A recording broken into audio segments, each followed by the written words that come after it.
ભાવનગર જવાહર મેદાન ખાતે મિલેટ મહોત્સવ 2025 નું આયોજન કરાયું।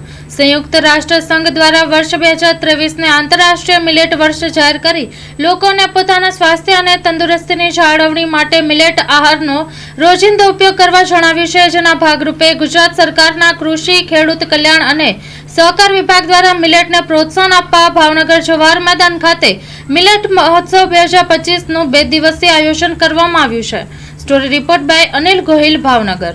દેશના પ્રધાનમંત્રી આદરણીય નરેન્દ્રભાઈએ જે રીતે 2023 ને એક આંતરરાષ્ટ્રીય મિલેટ વર્ષ ઉજવવા માટેની જાહેરાત કરેલી, એ વખતે લગભગ 72 જેટલા દેશોએ એના સમર્થન સાથે સારા વિશ્વની અંદર આ આંતરરાષ્ટ્રીય મિલેટ વર્ષની ઉજવણી કરવામાં આવેલી હતી।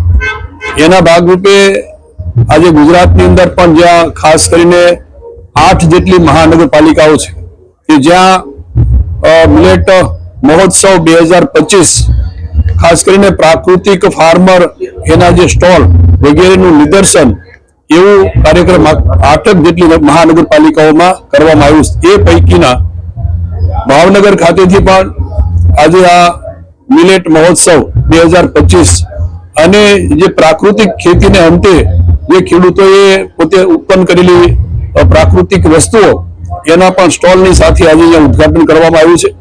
જિલ્લાના ખેતીવાડી અધિકારી અને જિલ્લાના વહીવટી તંત્રએ ખૂબ સરસ મજાની વ્યવસ્થા ગોઠવી છે।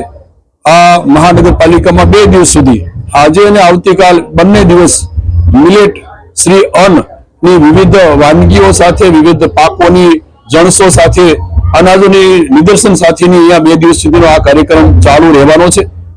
2023 ની અંદર જે રીતે દેશના પ્રધાનમંત્રી આદરણીય નરેન્દ્રભાઈએ આંતરરાષ્ટ્રીય મિલેટ વર્ષની ઉજવણી કરી હતી, એના ભાગરૂપે આ સળંગ આજે 2025 સુધી લોકોની અવેરનેસ આવે, લોકો આ મિલેટ શું છે એના વિશે જાગૃત થાય, એનું સ્વાસ્થ્ય જળવાય અને ભવિષ્યની પેઢી પણ એક તંદુરસ્ત પેઢી બને, એના ભાગરૂપે આ મિલેટ આવા મહોત્સવનું કાર્યક્રમોનું આયોજન કરીને શહેરોમાં વસતા શહેરીજનોને પણ આ અંગેની વિશેષ માહિતી મળે એ માટેના કાર્યક્રમનું અહીંયા ભાવનગર ખાતેથી પણ આયોજન કરવામાં આવેલું।